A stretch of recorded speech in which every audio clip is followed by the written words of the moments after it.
Bienvenidos a un nuevo episodio más de Audiología con Propósito. Hoy nos acompaña Alejandro Jardinguey, más conocido como Antolí Candela, director médico del Instituto ORL-IOME Madrid, jefe de servicio de ORL en HM Hospitales y es profesor en la Universidad de Camilo José Cela.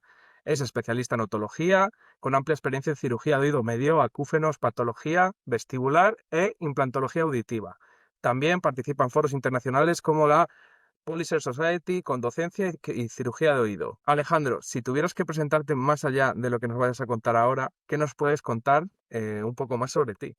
Pues bueno, primero agradecerte que me hayas contado conmigo, con nosotros para este podcast.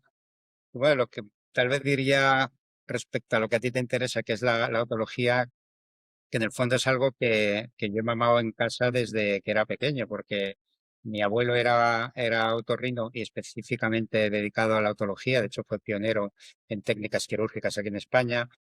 Mi tío, también doctor Antolí Candela, se dedicó casi exclusivamente a la cirugía otológica y desarrolló distintas técnicas y fue pionero en cirugía de implante coclear y los implantes osseointegrados. O sea que es algo que yo he oído en casa y después durante mi carrera y durante la especialidad de manera bastante habitual.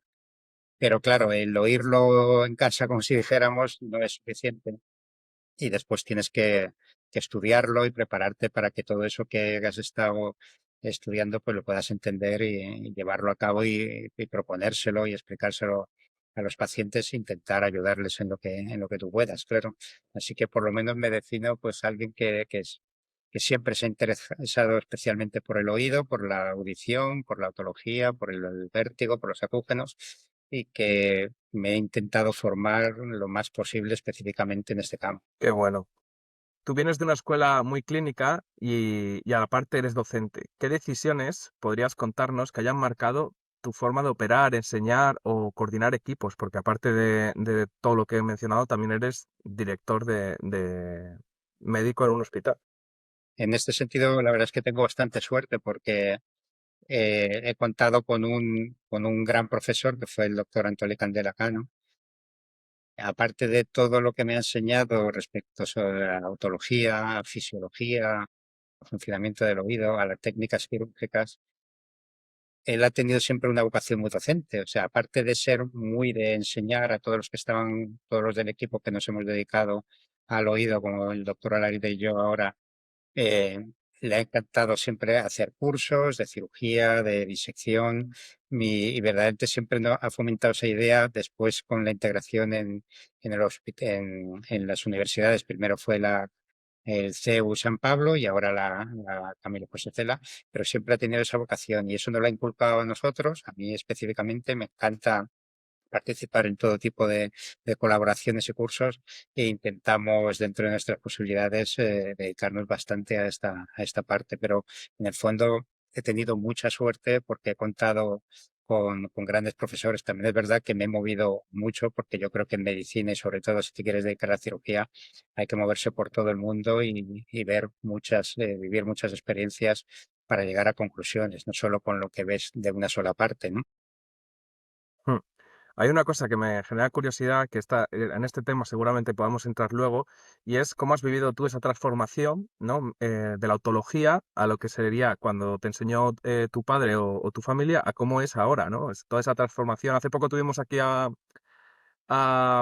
Sebastián Bernal, que es una persona que tiene un montón de años en el mundo de la audiología y nos estuvo contando un poco la historia de cómo había cambiado todo hasta ahora. Pues me gustaría también luego intentar que tú nos contaras todos esos cambios que has visto a lo largo de tu historia y del sector. Me Bueno, gustaría también... sí, dime. no, que realmente, hombre, lo que es la anatomía y la fisiología del oído es no ha cambiado. O sea, estamos hechos así Eso y lo es. estamos hechos desde hace miles de años y no va a cambiar en los próximos, ¿no? Pero sí que es verdad que todo el mundo, sobre todo de la otología y de la audiología, va ligado al desarrollo tecnológico. O sea, ahí verdaderamente es donde ha cambiado la cosa. Desde luego, incluso desde el punto de vista quirúrgico, son realmente lo que son las bases de la cirugía, son estándar, siguen siendo las mismas que hace décadas, pero lo que ha ido cambiando es todo el desarrollo tecnológico, todas las prótesis auditivas, todas las prótesis implantables, y eso es lo que ha ido un poco desarrollando toda nuestra actividad. La base sigue siendo la que es, pero claro que se ha modificado mucho en los últimos años, en las últimas décadas. Los primeros implantes se pusieron, digamos, en los años 70, 80, así que hasta ahora, por supuesto que todo se ha desarrollado mucho. Todo es ligado a tecnología, productos quirúrgicos y no tanto con la base, que esa sigue siendo más o menos la misma. Hay un tema del cual me gustaría hablar un poco y es, porque yo soy de Zamora, en Zamora como tal no tenemos una unidad radiológica, de hecho los niños se les traslada a lo que es Salamanca, porque allí tienen unidad pediátrica, y me gustaría que pudieras comentarnos si mañana un hospital quiere incluir dentro de sus pruebas una unidad radiológica, ¿cuál sería ese circuito mínimo viable o qué tipo de personas o qué tipo de roles tiene que haber dentro de esa planta para que todo se lleve de la mejor forma, siempre respetando la ética y la profesionalidad?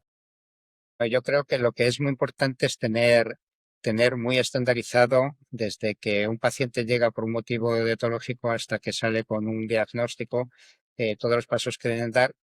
Es muy importante tener clara ese circuito interno.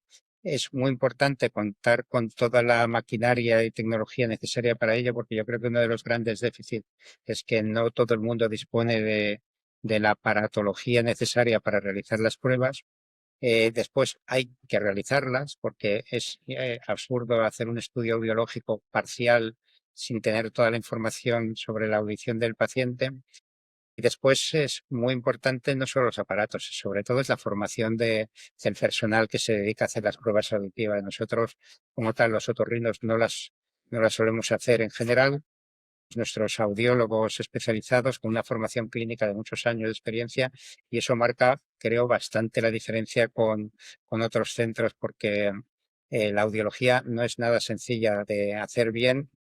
Distintas pruebas para confirmar que tus mismas pruebas que estás realizando están hechas de manera correcta, y eso yo creo que es un pilar importantísimo. Nosotros, desde luego, tenemos un equipo de audiólogos con muchísima experiencia y creo que eso es capital.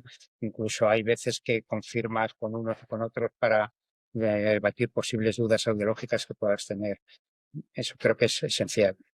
Tú, y esta es una pregunta que puede meterse un poco de barro, ¿tú ves esencial la figura del audiólogo cuando salgan los primeros titulados? ¿Ves esencial la figura del audiólogo titulado dentro de los hospitales?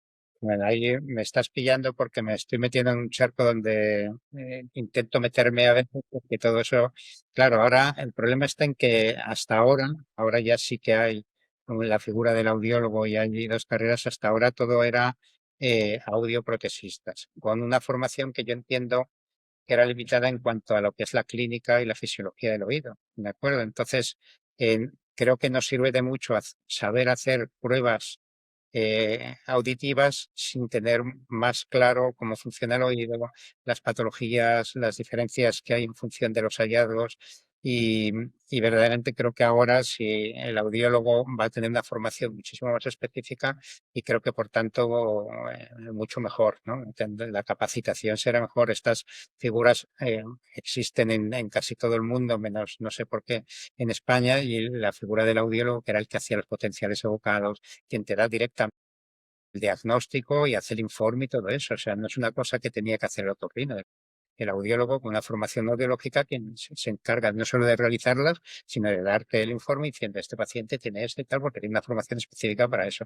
Y eso como tal en España no existía. Espero que ahora, con los dos cursos que hay, pues eso se subsane, claro. Hmm. Que me gustaría saber también qué tipo de pruebas o qué tipo de rol, si por ejemplo tenéis audiólogos que se especializan más en electrofisiología, si tienen audiólogos que se especializan más simplemente en hacer las audiometrías, si incluso los audiólogos dentro de vuestra planta harían BEMS o harían HITS, por ejemplo. Y en ese sentido, tenemos digamos, dos tipos de audiólogos: los que hacen las pruebas básicas diarias para el diagnóstico de los pacientes, creo que es muy importante hacerlos en el día. Eso de mandar a un paciente a hacer una prueba a otro centro o otro día y volverte con un papelito en una mano, pues realmente a mí no me acaba de convencer. O sea, intentamos hacer las pruebas a todos los pacientes en el mismo día que vienen. Lo que sí que hay pruebas que son mucho más largas de elaboración, como son los potenciales, los BENS, el VG, las pruebas vestibulares, todo eso, que eso ya sí que se citan en un día aparte, simplemente porque no es posible desde el punto de vista de logística, a no ser que el paciente venga de fuera o alguna cosa así más particular que se hace que se hace de manera prioritaria, digamos, pero en general, como exige muchísimo más tiempo y colapsaría la consulta si se dieran toda esa batería de pruebas en el momento, pues eso sí que se cita en otro momento. También es verdad que hacemos una inversión muy importante en este sentido para poder ofrecer, yo creo que todas las pruebas que existen ahora mismo a un paciente que venga tanto por un problema auditivo como un problema vestibular. Ah. Si te tuviera que preguntar qué 3 indicadores de calidad tendrías que instalar en una planta de audiología, por ejemplo, tiempos de espera, resultados funcionales, experiencia del paciente, que un poco has hablado de ello, de meterlos desde el primer día y no hacerlos esperar. ¿Cómo lo medís en consulta o en el quirófano, por ejemplo, Bueno, yo creo que eso lo tenemos en principio bastante estandarizado. Sí que es verdad que, que diferenciamos un poco lo que es la consulta habitual de otorrino con la consulta que es un poco más particular de tipo otológico, donde seguramente realizamos más pruebas de confirmación de la audiología. En ese sentido, un poco repetir lo mismo, intentar hacerlo cuanto antes, tener todas las posibilidades de aparatología para realizar las pruebas, porque realmente no acabo de entender por qué se hacen unas pruebas y si no se hacen otras que son todas importantísimas para el diagnóstico de un paciente. Y desde el punto de vista quirúrgico, pues que estás hablando, eso ya viene predeterminado de antemano. O sea, cuando un paciente va a quirófano, debo entender que tiene todas las pruebas audiológicas necesarias para que no tengamos que tener una duda intraoperatoria respecto a lo que nos vamos a encontrar. Claro. Hmm. Me gustaría hacerte también una pregunta que yo siempre he tenido, pues un poco, no sé si está bien, si tengo esa certeza de que es así o no. Entonces, yo lo que pienso es, hay muchas veces que vienen pacientes y me dicen, me han hecho una prueba de radiodiagnóstico, pero no me han hecho una audiometría por vía ósea. ¿Tú crees que la ecología de pruebas merece la pena hacer primero la vía ósea antes de meterlo en una imagen de radiodiagnóstico? Ya no solo las pruebas de radiodiagnóstico tienen dos opciones.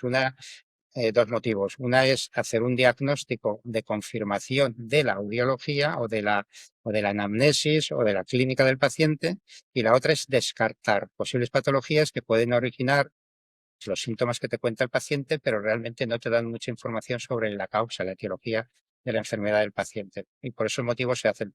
Pero normalmente, para que tú solicites una prueba radiológica, tienes que tener ya previa una prueba auditiva hacia dónde focalizar, porque no es lo mismo pedir un TAC que una resonancia, y ya tiene que ser previo. Y lo de la vía ósea es que yo creo que no es discutible. O sea, no se puede mandar a un paciente a hacer nada de nada, ni a indicarle un audífono, ni mucho menos una cirugía, o hacer una prueba o pedir una prueba diagnóstica con una simple prueba de audiometría de vía aérea tonal sin más. Eso es absolutamente insuficiente, ¿sabes? Y si te dijera, y si fuera sin enmascarar, ahí ya tendríamos un problema mucho más grave, ¿no? Si la OSI estuviera sin enmascarar. También es un problema de libros, ¿vale? Vosotros estudiáis cuando se estudia la audiología y la práctica clínica. Verdaderamente, por eso os digo que es muy importante que el audiólogo tenga no solo una formación clínica, sino también mucha experiencia para intentar encontrar ese punto del enmascaramiento que es una discusión eterna, porque aquí, como podéis comprender, aparte de los audiólogos que tengan más experiencia, pues entra y salen audiólogos a lo largo de toda nuestra historia, y esa discusión del enmascaramiento es eterna, es eterna. Pero ahí yo sí que no puedo entrar tanto porque no soy el que hace físicamente las pruebas. Lo que sí que Claro, sé es que eh, uno, por un lado, no debe ser tan ceñido a los libros y después buscar opciones. Por ejemplo, a mí me parece súper importante la apometría, los diapasones, me parece súper importante las pruebas verbales, y todo eso te ayuda un poco a confirmar que si el enmascaramiento, que si la vía ósea, lo estás haciendo de manera correcta. O sea, no quedarse solo en que si enmascarado y que la vía ósea está aquí o está allí. Tiene una verbal, hazle una apometría y confirma todo un poco. Después ya vienen todo el resto de pruebas de potenciales, todas esas cosas que realmente son más desde el punto de vista neurofisiológico y tienen menos, digamos, te dan menos información clínica como tal, pero las pruebas básicas de audiológicas se tienen que hacer completas, si no, no tienes la información real de la audiología del paciente. justo lo que te iba a preguntar es que si tú ves la cufenometría, o si, perdón, la cufenometría, no, la acumetría como algo súper importante dentro de lo que es la evaluación. absolutamente esencial. O sea, a mí cuando me vienen pacientes con audiologías de otros centros, de entrada muchas no vienen con la vía ósea, lo cual ya te hace pensar que donde se lo han hecho no lo han hecho bien. Y después, muchas veces hay que confirmar que la vía ósea, al fin y al cabo, son pruebas que son subjetivas, ¿no? Depende de que el paciente toque el pulsador o levante la mano. Y estamos hablando de transmisión a través del hueso, o sea que no es tan fácil identificar los sonidos y todo eso. Entonces, se puede generar muchas dudas de cuál es la línea de la vía ósea exacta y tal, pero tenemos nuestras maneras de poderlo confirmar, y eso son la verbal, no, las más básicas, ¿no? Son la verbal y son los diapasones. Y cuando las cosas no cuadran, hay que repetir y hay que repetir y hay que repetir hasta que ya al final te sale una audiología que sea bastante satisfactoria. Desde luego, desde el punto de vista de una autoesclerosis, por ejemplo, o una secuela postotorreica que vas a meter en quirófano, vamos, ya puedes estar muy seguro de que la audiología es correcta antes de meterlo, porque después va detrás la audición del paciente, lógicamente, ¿no? Antes de entrar en materia sobre cómo influye la audición en cierto tipo de patologías que que tú conoces muy bien, me gustaría comentarte un tema, simplemente hablarlo por encima, porque hace poco estuvimos aquí con la doctora Salcedo y nos estuvo comentando que en algún momento podría llegar a haber operaciones en las cuales se vieran a través de inteligencia artificial en unas gafas de realidad virtual imágenes de radiodiagnóstico. Y ahora mi pregunta es, ¿cómo conseguís vosotros a la hora de hacer formaciones de cirugía en directo que toda la calidad sea de la máquina? O sea, que se pueda llegar realmente a sacar un valor de toda esa práctica, entiendo que con unas cámaras de súper alta resolución y unos medios con una calidad súper alta, ¿no? Evidentemente, eso es una de las cosas que está cambiando, como os he dicho antes, de la tecnología y la inteligencia artificial y la realidad virtual y todas estas cosas. Pero sí que es verdad que desde el punto de vista docente actual todavía estamos en dos dimensiones, o sea, los cursos se hacen con las imágenes que salen del microscopio y tal. Sí que hay algunos exoscopios que están puestos detrás del cirujano y que se puede trabajar con las gafas para ver en tres dimensiones. No es algo que esté muy desarrollado, pero por supuesto todo está por llegar. Y desde luego es una pasada poder, lo que sé, tener en la mismo campo visual el campo quirúrgico y la radiología del paciente al mismo tiempo para poder confirmar algunas pruebas y no te tengas que levantar al ordenador para ver algo. De todas maneras, obviamente cuando tú te sientas a operar a un paciente tienes muy clara ya la patología, tienes muy claras las imágenes que has estado visualizando hasta antes de la operación y no debería haber muchas dudas respecto a eso, pero desde luego siempre sería de una ayuda que lo pudiéramos tener ahí en directo, y eso por supuesto va a llegar, pero va a llegar ya, porque es que estamos ahí, y las cosas van cambiando a una velocidad tremenda, ¿no? En los últimos años, pero en pocos años, ¿de acuerdo? Y todo lo que sea ir en contra de eso, yo creo que es un error, porque va a llegar sí o sí, y lo que tienes que hacer es subirte al carro cuanto antes. Eso es lo Totalmente. lógico. Entiendo que una de las prácticas de innovación que ha habido en la parte quirúrgica, yo no soy médico y no considero que llegue a serlo nunca, pero quiero hacerte una pregunta. El tema lo que es las operaciones con el famoso Da Vinci, eso es como un punto de innovación muy grande, ha sido como un punto que ha cambiado todo a lo largo del mundo quirúrgico, porque incluso se comenta que se puede llegar a operar desde un sitio a la otra punta del mundo, ¿no? Eso ha sido los pioneros, creo que han sido Da Vinci. Ahora hay ya muchos robots y muchas variantes, pero sí que es verdad que ha cambiado radicalmente, y por supuesto, ahora por norma general el cirujano está en una consola que está en una esquina del quirófano, y es el Da Vinci metiendo y sacando sus brazos dentro del paciente, y normalmente suele haber un cirujano un poco pendiente de las posibles complicaciones que pueda haber. Pero lógicamente, cuando las conexiones sean prácticamente en tiempo real, por supuesto que tú podrás operar a un paciente que esté a 5.000 kilómetros sin ningún tipo de problema, y siempre y cuando teniendo en cuenta que no se nos caiga la conexión y que sea lo suficientemente ágil. Pero por supuesto que eso está por llegar ya, y de hecho ya hay experiencias de cirugías a distancia cosa que es de lógica. Supongo que en algún momento tú podrás decir, pues mira, quiero que me opere este doctor, aunque me opere desde Estocolmo, y te quedarás tan contento. Y eso está ahí ya, al lado. La única diferencia está en que en la otorrino y sobre todo en la otología, brazos que se utilizan para la mayoría de los robots son todavía demasiado grandes. No tienen fresas, hay una serie de cosas que supongo que lo subsanarán y llegarán en algún momento, sobre todo para la cirugía de oído, y todavía no podemos contar con eso, pero como todo en este mundo, se empieza por más grande, ya empieza a haber un Da Vinci uniportal, o sea que ya se empieza a trabajar en un solo puerto, y después llegarán pues brazos mucho más pequeñitos con todo lo que podamos necesitar, y además con la capacidad, la gente igual tal vez no lo sabe, los robots no solo operan en función de las órdenes que reciben del cirujano, sino que también evitan temblores, corrigen, o sea, es una ayuda activa, realmente, no solo pasiva que recibe una orden, sino que llegará un momento en que te digan, no, no, por aquí no tienes que ir, vete más para la derecha, igual te hacen los coches que te desvían, tiene que llegar.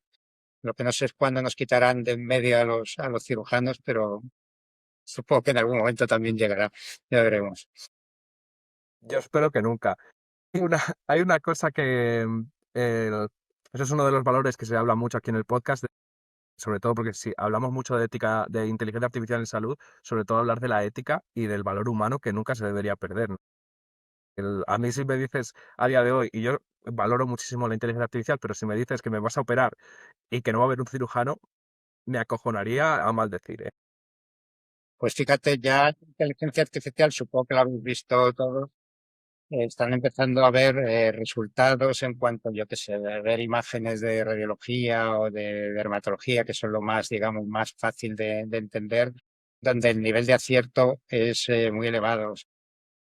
Eso nos va a ocurrir a todos con todas las especialidades, pero sí que es verdad que normalmente inteligencia artificial lo que hace es darte una serie de posibles opciones y porcentajes de fiabilidad de la información que están recogiendo, porque al fin y al cabo inteligencia ni es tan artificial porque lo que coge es información de todo lo que puede encontrar en la red y tiene por supuesto sus posibilidades de radiografía. Mientras te dé las opciones y el médico decida dentro de esa opción siempre puede ser una ayuda. Cuando nos acaben sustituyendo, pues como tú decías, pues tú querrás tener un médico, pero no te creas que todo el mundo va a necesitar, y eso será cuestión de tiempo, tener una persona delante. De hecho, hay muchos bots, digamos, de respuestas, digamos, que saben perfectamente cuáles son todas las opciones, más o menos, que puede preguntar un cliente que llama a un servicio, y son súper empáticos y pueden ser totalmente simpáticos con el cliente y el cliente no darse ni cuenta de que está hablando con inteligencia artificial. Así que todo eso, tú tendrás tus eso. Yo dudo que nos vayamos a mantener delante de la pantalla o delante del paciente toda la vida porque yo creo que está todo por cambiar bastante. Hmm. Antes has dicho algo que me ha generado curiosidad y es los brazos del Da Vinci no son lo suficientemente pequeños como para meterlos dentro de lo que es la caja timpánica, por ejemplo, porque hablamos de que el aparato auditivo es no minúsculo, pero muy pequeño. Considero, esto no tengo ni idea, pero me gustaría que nos dijeras que si, la dificultad que podría llegar a tener una operación de oído, porque por ejemplo un estribo es milimétrico, entonces requiere más precisión que en otro tipo de operaciones. No, porque ya te digo que la precisión de los robots es extrema.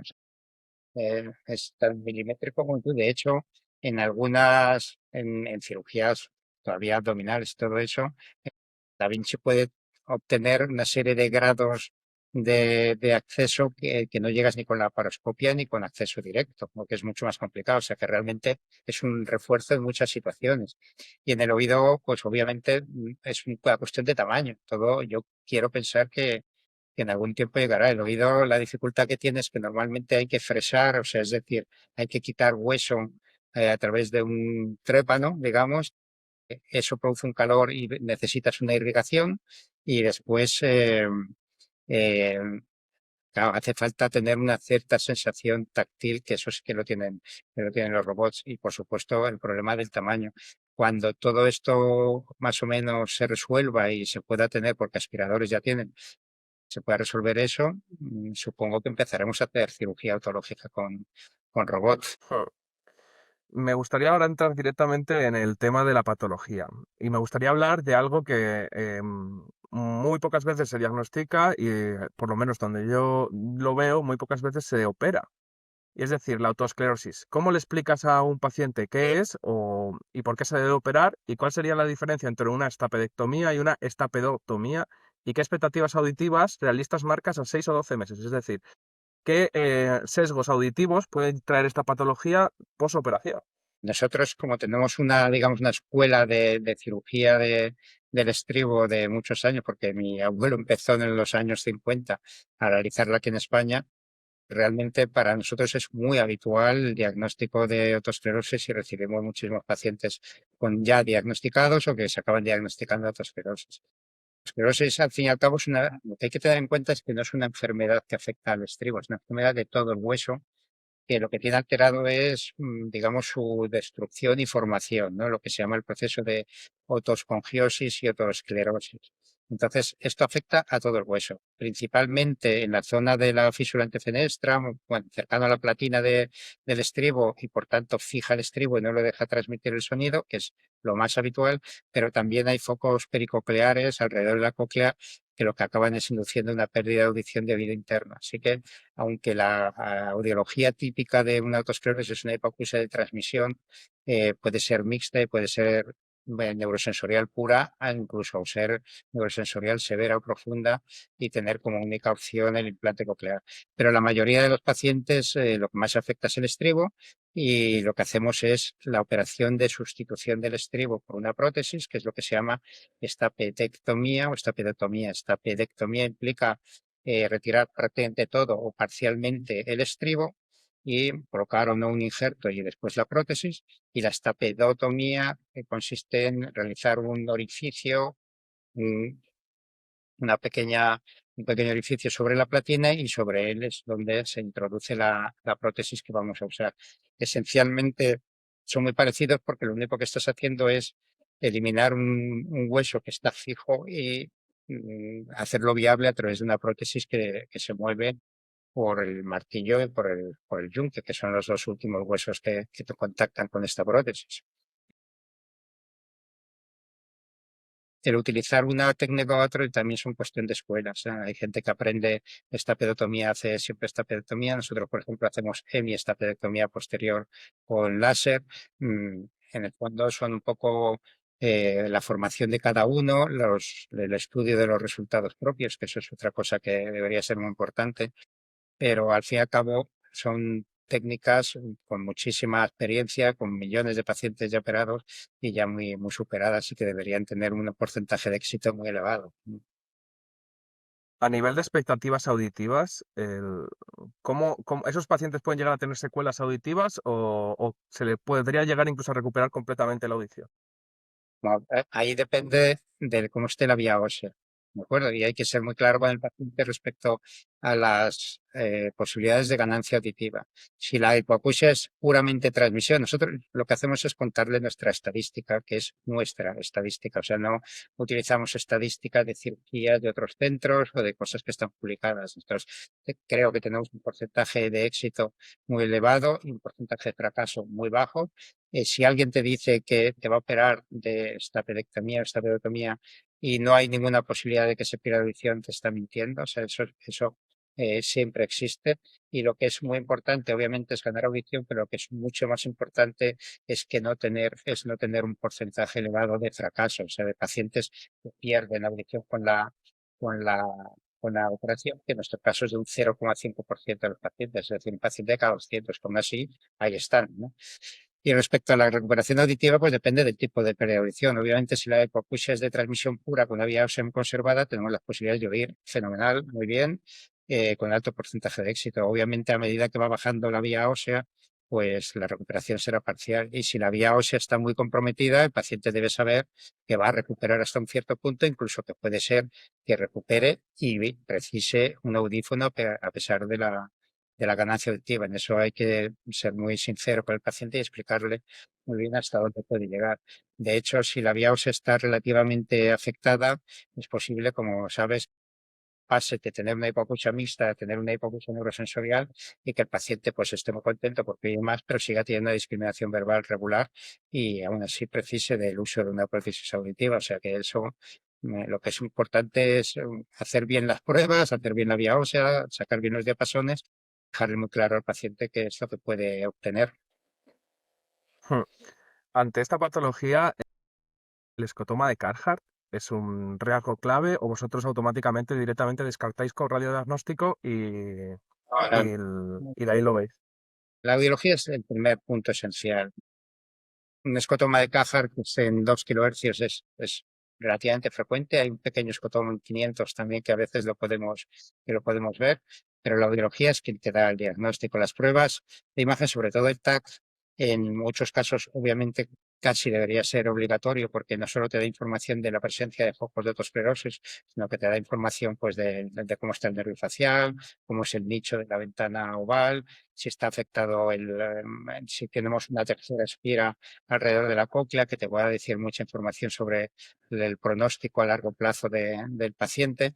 O sea que verdaderamente las pruebas se deben hacer, pero también es verdad que algunas veces el TAC no se ve claramente ningún foco autoesclerótico y sin embargo la audiología es muy característica, la clínica es muy característica, los antecedentes familiares es muy característica y bueno, si todo cuadra, en principio el paciente tiene una autoesclerosis. También hay que recordar que el diagnóstico definitivo es intraoperatorio. O sea, realmente, aunque tú tengas la prueba auditiva, si tengas el TAC, al final, hasta que no tocas con un estilete el estribo y ves si se mueve o no se mueve, tú no tienes la certeza absoluta de que el diagnóstico es correcto, ¿no?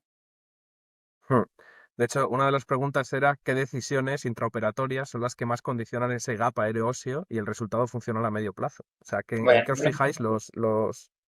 el gap deberías tenerlo claro preoperatorio. O sea, durante la cirugía no tienes capacidad, a no ser que tuvieras el paciente despierto, que nosotros lo hacemos en sedación, porque algunos pacientes se marean o empiezan a oír ruido, que se pueden mover y nos gusta tener al paciente tranquilito y quieto, ¿no?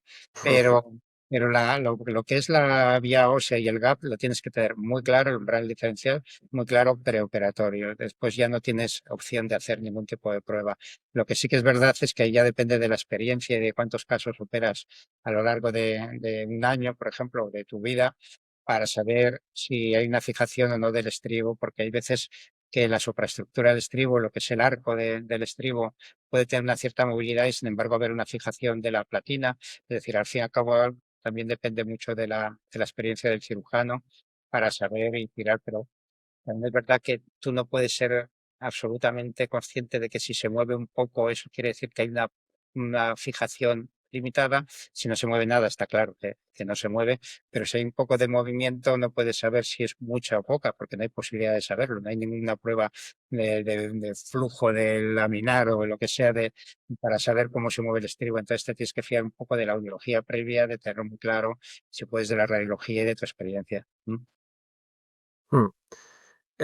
Hablamos de la audiología previa, pero también me gustaría hablar de la siguiente audiología, es decir, de la postoperatoria, para cómo hacéis esos tipos de seguimientos o qué batería de pruebas utilizáis para hacer el seguimiento audiológico y cómo recuperan esos pacientes la audición y durante cuánto tiempo lo hacéis.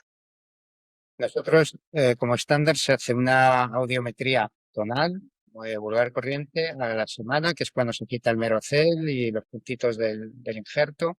Se hace al mes y se hace al año. Eso es el estándar y hacemos audiología estándar pura porque al fin y al cabo lo que le interesa al paciente es verse recuperado y a ti también, ¿no?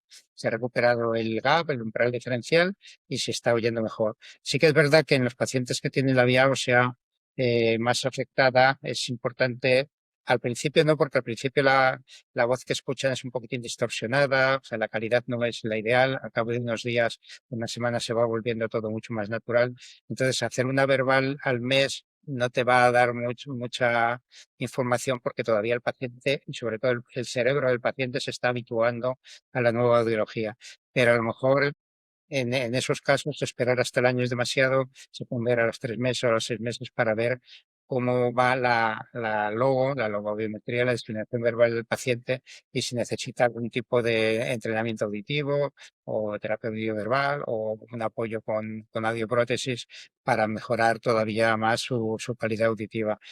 Al principio creo que no es tan imprescindible precisamente por eso, porque todavía hay mucho barullo de ruido, el cerebro no está habituado todavía a la nueva audición y no nos puede dar demasiada información. Hmm.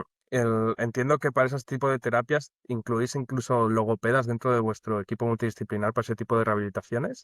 En eso, no, eso no nos da, digamos, la cosa para tener logopedas propios o especializados en esto, y en eso lo que hacemos es, como yo creo casi todo el mundo, confiar en centros especializados de audiología de confianza, donde aparte de preocuparse de la programación o de la colocación de una prótesis auditiva, se van a preocupar también de manera específica en el entrenamiento, la valoración cognitiva, incluso del paciente para obtener el mejor beneficio de eso. Nosotros no contamos con logopedas propios. Pero si vamos un paso más allá y ya esto no tiene solución quirúrgica como tal y nos metemos de lleno en el tinnitus, ¿cómo estructuráis vosotros? Porque por lo que he visto y he leído es que vosotros tenéis vuestro propio circuito de acúfenos. ¿Cómo lo gestionáis desde la primera visita? ¿Utilizáis terapia sonora? Bueno, Los audífonos entiendo que no los tocáis vosotros. esto es, ya sabes que es un mundo complejo. Entonces, en principio, lo primero es hacer un diagnóstico de la posible enfermedad del paciente. O sea, ahí, los acúfenos están relacionados con casi todas las patologías del oído, desde el tapón de cera hasta una hipoacusia neurosensorial severa o profunda. Todos pueden llevar asociados a acúfeno. Entonces, lo primero es una visita ORL o otológica habitual con sus pruebas audiológicas y tal. Eh, Hay algunas enfermedades del oído, por ejemplo, un meniere o un ictus coclear, que se pueden tratar no solo por el síntoma vértigo, sino también por el síntoma acúfeno o la presión o la distorsión, y que tienen tratamientos médicos y que el tratamiento se puede utilizar para el tratamiento de acúfeno de esas enfermedades, y otras, sin embargo, no. Y una vez ya has, digamos, descartado patologías que tengan un tratamiento médico, ¿vale? O yo que sé, una sordera súbita, que empezamos con corticoides o corticoides intratimpánicos no van bien, que todo, al fin y al cabo, también se puede dirigir a algo sobre el acúfeno, pero una vez has descartado que ya no hay un tratamiento médico de una enfermedad otológica, empezamos ya con el mundo del tratamiento del acúfeno. Y ahí sí que es verdad que aunque hay una serie de productos más o menos naturales y algunas medicaciones a nivel neurológico, porque al fin y al cabo parece que hay un desorden neurológico detrás de los acúfenos, la verdad es que las medicinas como tal son muy poco efectivas y seguramente va a ser muy complicado que haya una medicina como tal, una pastilla que te tomes que sea específica para los acúfenos y para todos los acúfenos, ¿no? Entonces, una vez descartadas esas opciones, por supuesto, eso no quiere decir que no tenga tratamiento. Hay distintos tratamientos que hay que empezar a barajar. Está la terapia de reentrenamiento, el TRT, están las terapias sonoras con distintos sonidos, está el Lenire, que es una estimulación bimodal con sonido y estimulación eléctrica del trigémino del vago. Hay terapia cognitivo-conductual. Todas ellas sí que tienen una cierta demostración de que pueden funcionar, y funcionan a dos niveles. Una es reduciendo la intensidad del ruido, y otra es mejorando la habituación de la percepción del ruido. Y el paciente tiene que entender que es un camino relativamente largo hasta llegar a un éxito. Después está obviamente todo el componente psicológico alrededor de esto, que nunca sabes dónde está el origen del bucle, ¿no? Si es la ansiedad lo que hace que percibas más el acúfeno, o es el acúfeno el que genera la ansiedad, pero digamos ese bucle hay que romperlo por todos lados, y por eso es muy importante que el tratamiento sea multidisciplinar, o sea, contar en tu equipo con todas las opciones, desde mejorar la audición, que es esencial, ¿vale?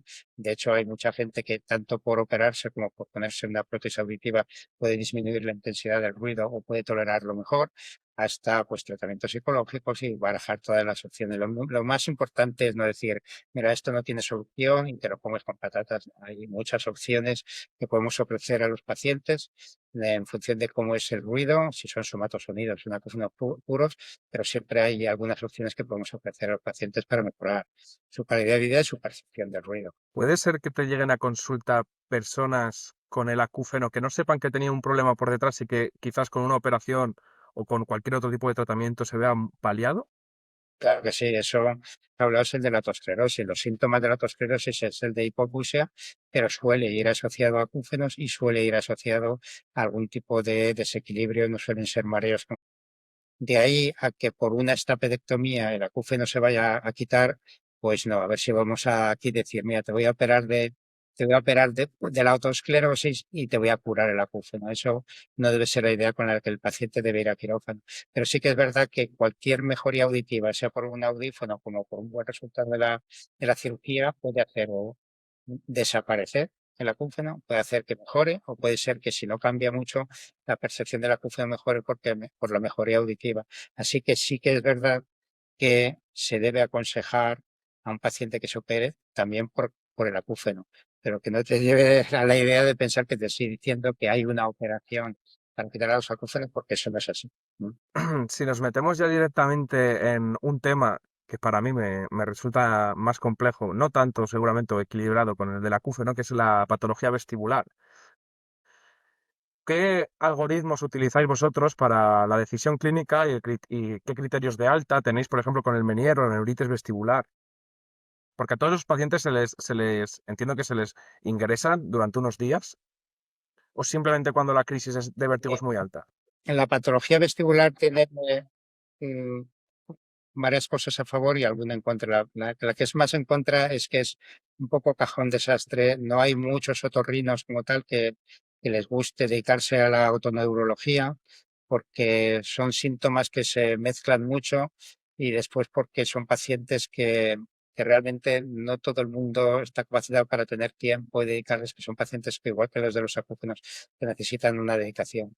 Pero tiene a favor que realmente eh, la mayoría de los pacientes se pueden diagnosticar con la anamnesis. O sea, realmente haciendo una buena anamnesis, dedicando tiempo al paciente, tú puedes hacer un diagnóstico de la mayoría de las enfermedades, porque en el fondo no son tantas las patologías vestibulares. Otra cosa es llegar al diagnóstico correcto. Ya sabemos que la mayoría de la patología vestibular periférica es por vértigo posicional paroxístico benigno, y después más o menos viene el Meniere, las neuritis o laberintitis, y después ya hay un pool de enfermedades eh, como las migrañas vestibulares o el vértigo persistente o otras enfermedades, fístulas perilinfáticas, que ya son un porcentaje mucho menor. Obviamente con la anamnesis llegas más o menos a un diagnóstico y después las pruebas, tanto audiológicas como pruebas vestibulares, pues te confirman un poco todo eso o las maniobras en caso de un vértigo posicional, ¿no?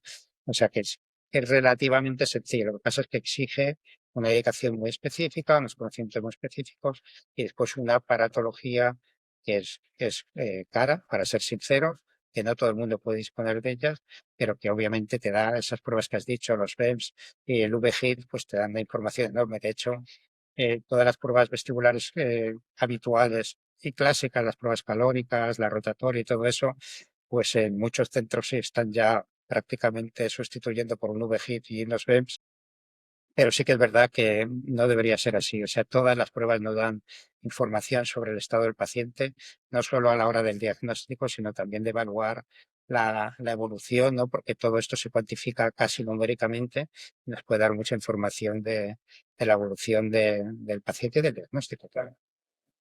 Jo. Hay un tema que el cual me gustaría preguntarte cuando estaba, bueno, sigo en la universidad y ahí el profesor Ricardo nos decía, vosotros tenéis que ver el nistagmo a ojo vivo.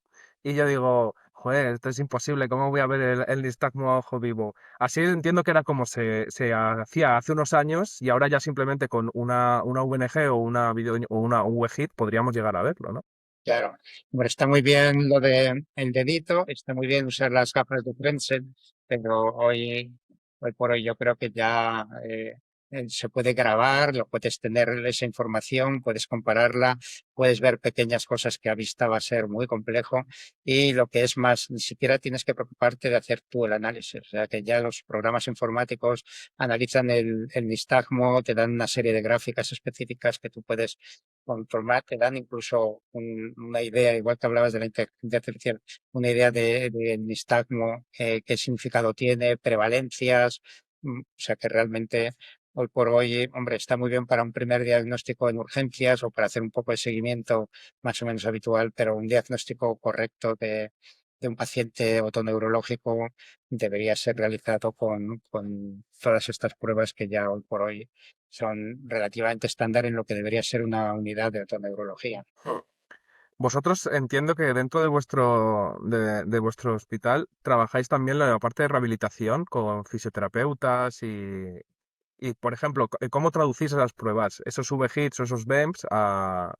Está claro que el tratamiento por ejemplo, del vértigo posicional son las maniobras que ya conocéis de Epley, de Semon, todo este tipo de pruebas que son muy resolutivas. El Menier tiene sus tratamientos médicos, tratamientos intratimpánicos, incluso cirugías y tal, pero muchos problemas vestibulares dejan secuelas más o menos importantes a nivel de mareo o de inestabilidades, y esas deben ser tratadas con rehabilitación.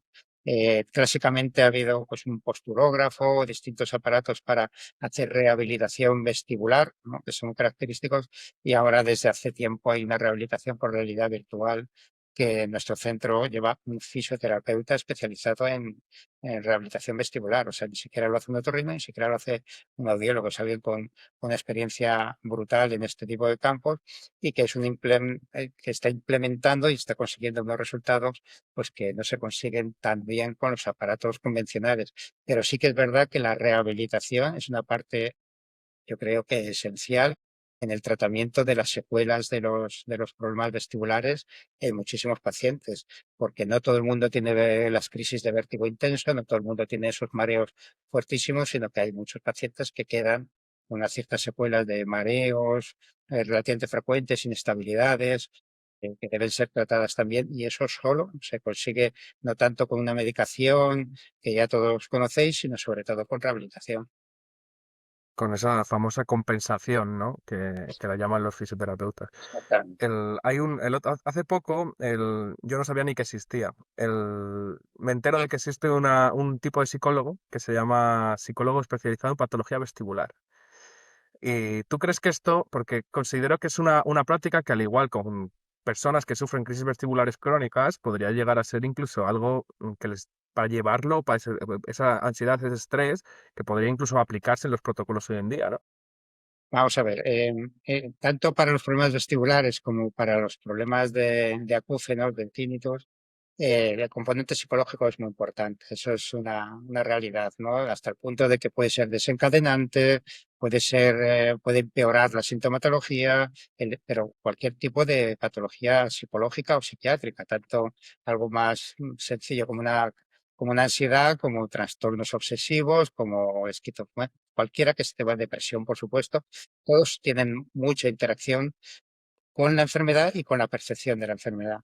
Entonces, creo que el psicólogo es una parte que debe ser importante, incluso la medicación psiquiátrica, pero también me voy a meter en otro charco de esos que os gusta a vosotros, de ahí a que haya fisioterapeutas especializados en acúfenos o psicólogos especializados en acúfenos, realmente los fisios deberían estar especializados en todos aquellos acúfenos que tienen una relación clara con, pues, por ejemplo, la ATM o con las cervicales o con cualquier otra parte del organismo, incluso aunque solo sea por relajación y que el paciente salga más tenso y con el acúfeno menos tenso y con el acúfeno más bajo, pero de ahí a que por la actividad de yo qué sé, por ejemplo, un pitido de 10 años de evolución que se vaya a quitar con una actividad de un fisioterapeuta, un osteópata, pues es complejo. Y los psicólogos lo mismo. Hay muchísimo que aportar desde el punto de vista psicológico, pero de ahí a que estén especializados en acúfenos, lo que tienen que estar, pues es especializados, obviamente, es en la atención que se le presta, en la obsesión que te producen, en los síntomas que se desencadenan, pues obviamente el psicólogo y yo creo que es un papel importantísimo en muchos casos de problemas vestibulares y de acúfenos. Hmm. Me gustaría entrar ahora en uno de los papeles tecnológicos que ha revolucionado todo lo que es el sector de la audición, que ha sido los implantes cocleares y los implantes de oído medio. porque entiendo que tú los operas, cómo gestionas las expectativas y cómo funcionan los tiempos con el equipo de audiología y sobre todo con la rehabilitación. Es decir, que si tuviéramos que darle un mensaje a esos pacientes que están, se pueden dividir en varias preguntas, pero una de ellas me gustaría que fuera, si tuvieras que darle un mensaje a esos pacientes que han sufrido una implantación coclear, qué mensaje les darías para que estuviesen tranquilos, para que sepan que se van a rehabilitar?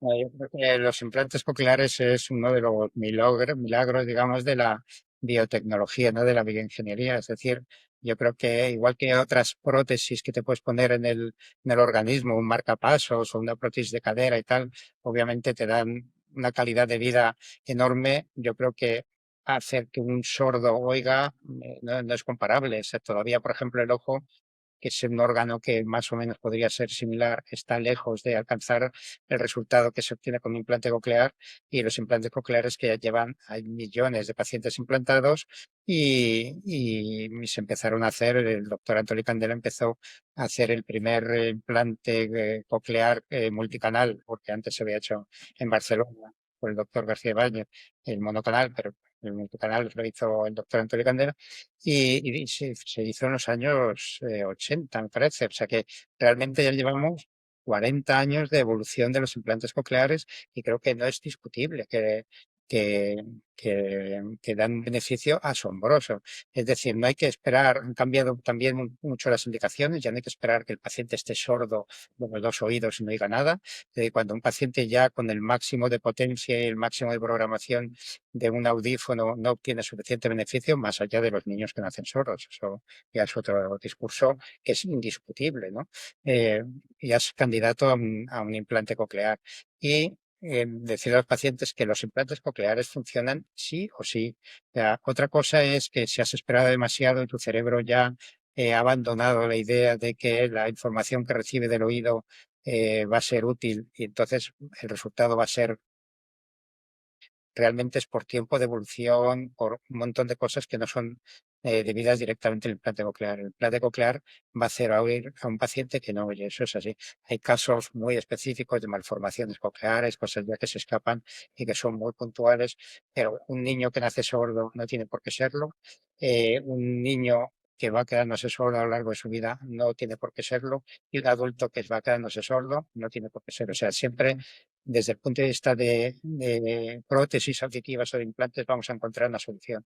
Otra cosa son los implantes de oído medio, los implantes osteointegrados, que tienen indicaciones ya distintas, son para pacientes con secuelas quirúrgicas o con pacientes que no pueden llevar audífonos porque la piel no los tolera bien o porque tienen cavidades quirúrgicas. Bueno, hay distintas opciones.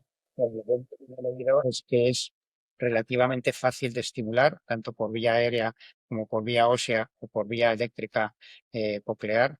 Y la verdad es que es muy complicado que hoy por hoy tenga que haber un paciente que no pueda tener una solución auditiva. Yo creo que casi todo el mundo se va a poder conseguir un buen resultado. Hmm.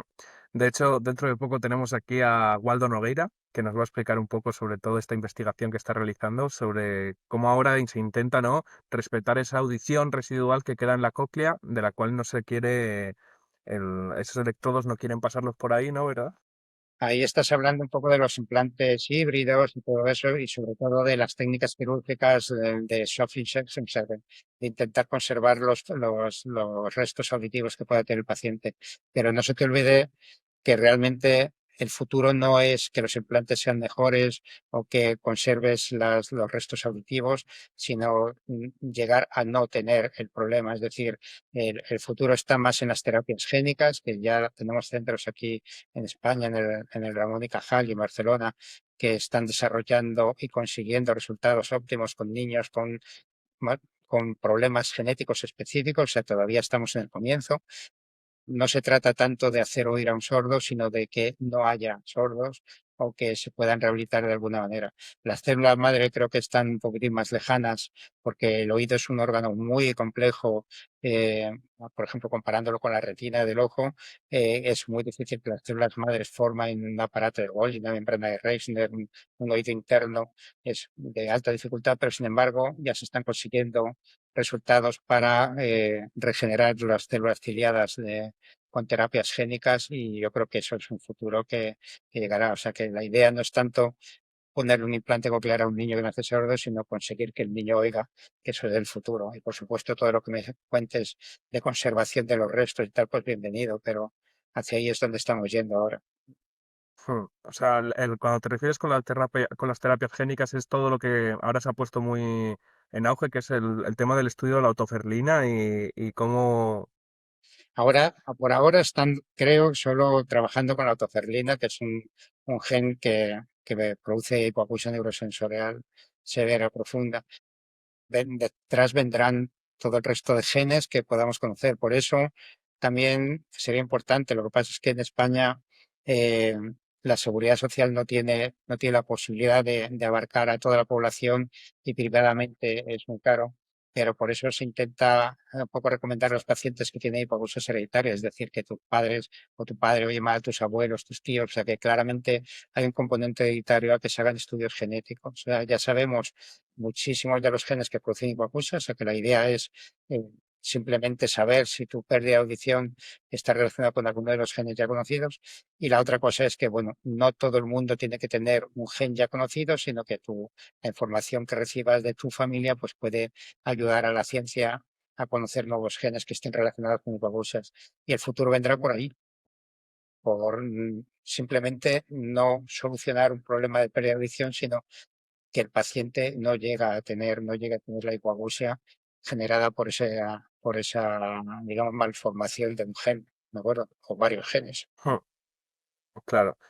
Em, quiero hacerte una penúltima pregunta antes de acabar. Esta la dividiré en dos pequeñitas. Y la primera es, ¿qué checklist funciona mejor para alinear el quirófano, una consulta de URL y la cabina audiológica? Es decir, ¿cómo funcionan esas derivaciones, los tiempos, los seguimientos y la comunicación que tiene que haber integral entre un fisio, un psicólogo y un logopeda? O un logopeda no que habéis dicho, pero un audiólogo, por ejemplo. Es decir, ¿cómo reúnes todos esos equipos y qué checklist o qué mínimos deberían funcionar a la perfección?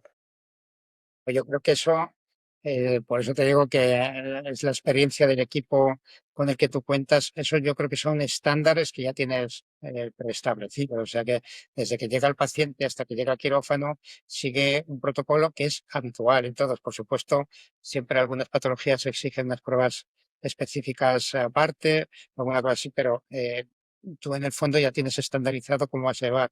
Lo peor de todo es que, claro, tanto en medicina pública como privada, los tiempos se han complicado mucho, los precios también se han complicado mucho para que, vamos a decir las cosas como son.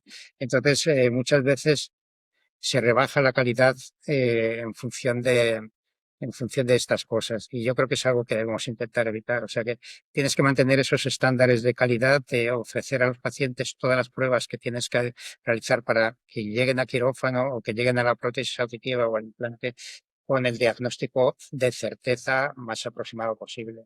Entonces, nosotros sí que tenemos un circuito interno preestablecido que es, lo tenemos ya, o sea, lo tiene nuestro sistema informático, digamos, y es muy difícil que alguien pueda llegar al quirófano sin tener todas las pruebas que necesita y tener muy claro el diagnóstico. Vamos, muy difícil no ocurre.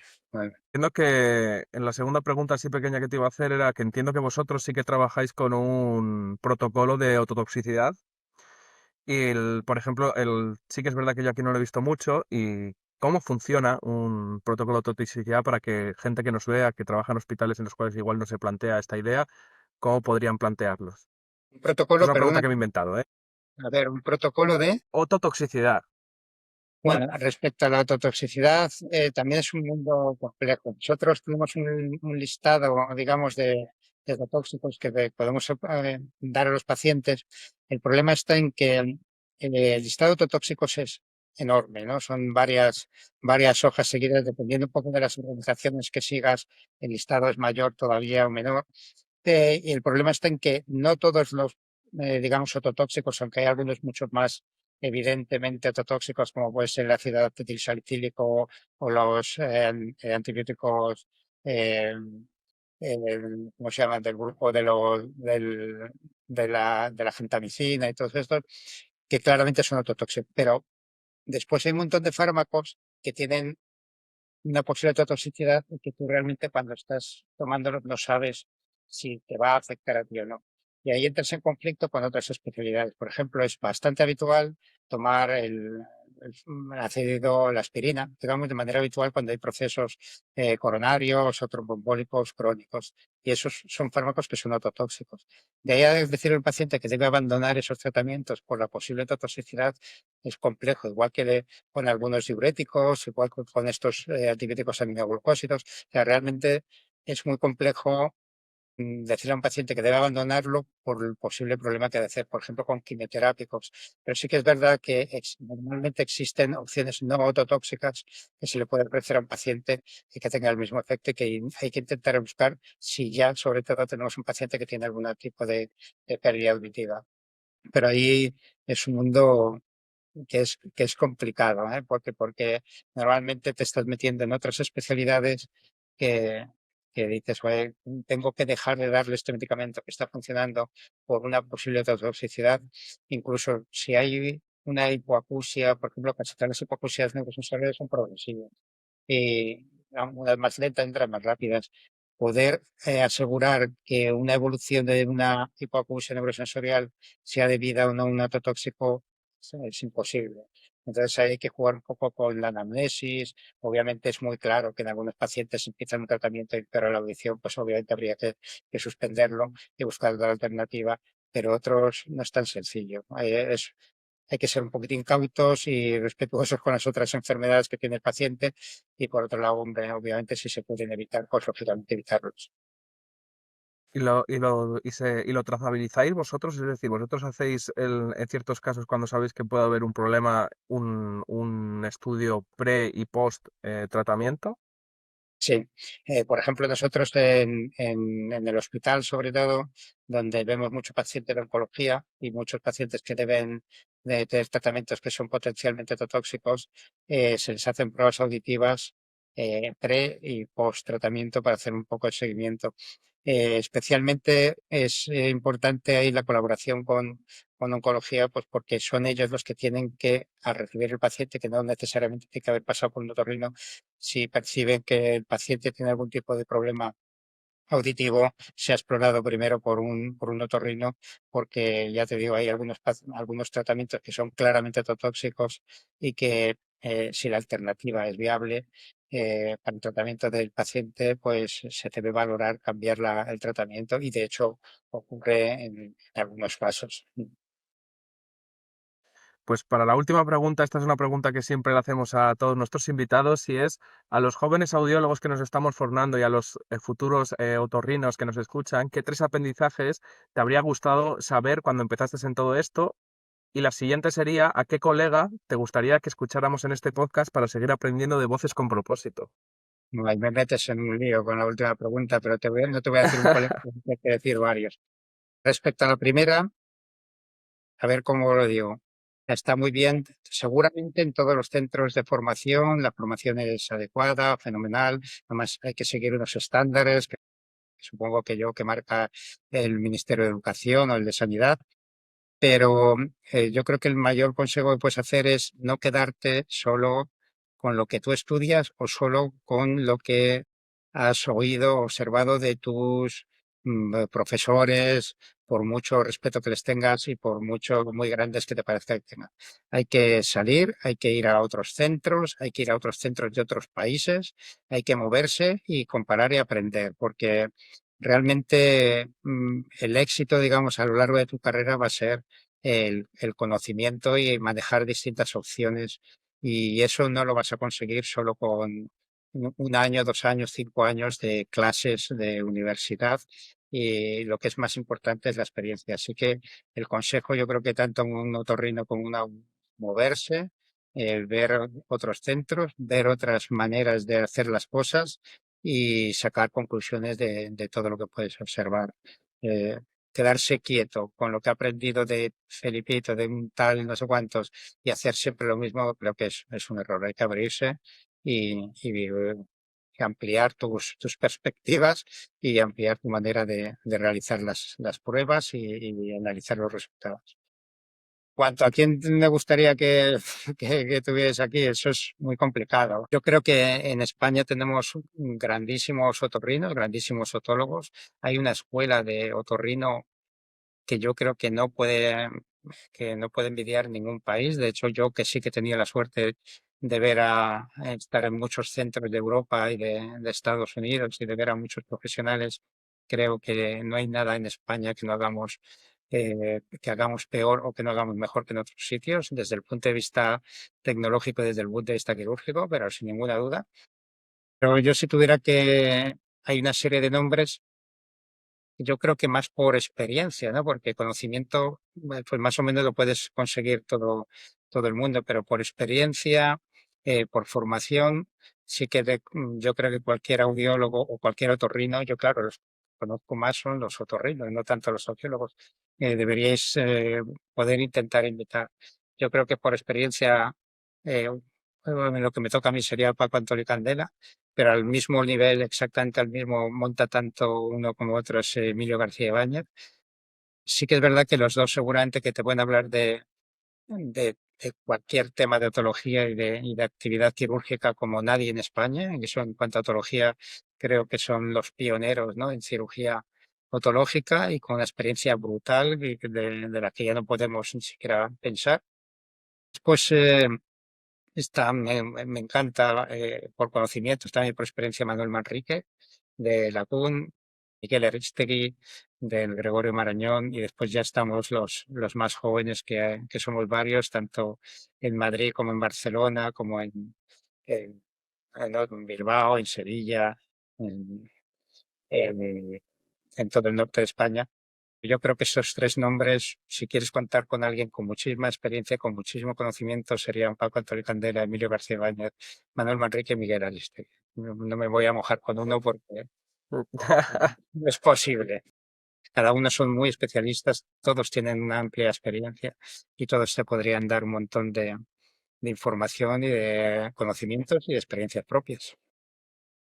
Mm. Pues muchas gracias, Alejandro. Creo que no te he podido exprimir de otra forma más, o no sé si se me hubiera escapado algún tema. He intentado sacarte toda la información porque creo que no sé si llegaré a tener a alguien, algún invitado como tú en este podcast. Así que muchas gracias por venir con nosotros, por aceptar la invitación. Encantado. Y Digo, y nada, tú sigues insistiendo porque yo creo que la labor de docencia y de exponer, digamos, en las redes, que es lo que se lleva ahora, toda la información que puedas tener a tu alcance es imprescindible. Ya los libros han quedado obsoletos, buscar en internet está empezando ya casi a ser obsoleto también y hay que meterse en las redes sociales, en la inteligencia artificial, que es el futuro, de donde todos vamos a obtener información. Lo complicado es obtener información fidedigna y saber que quien te la está ofreciendo eh, lo hace bien. Eso es lo que es un poco más difícil, pero bueno, ahí estamos intentando poner todos nuestro granito de arena. pues muchas gracias, Alejandro. Hasta luego.